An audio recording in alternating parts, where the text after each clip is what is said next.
जाना जाना है ना तोरे दिल के तीरे मोला जाना आने गाना गाइसे मतलब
मोला जाना है ना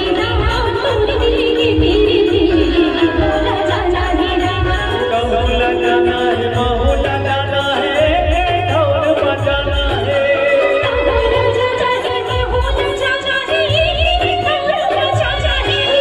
कहूला जाना है महुला जाना है ढोल बजाना है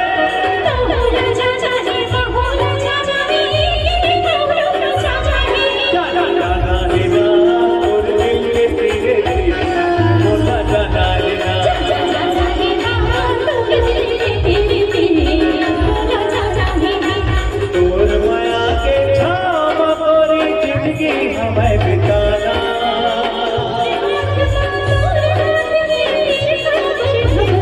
और माया के छाव गोरी जिंदगी हमें बिताना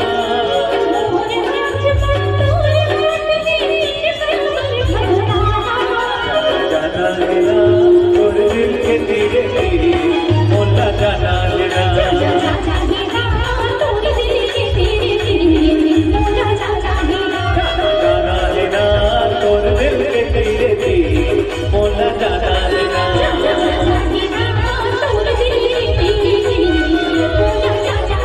जाना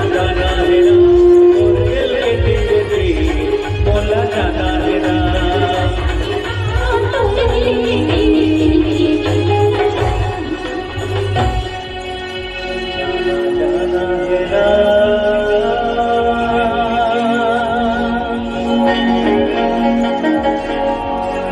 तोरे दिल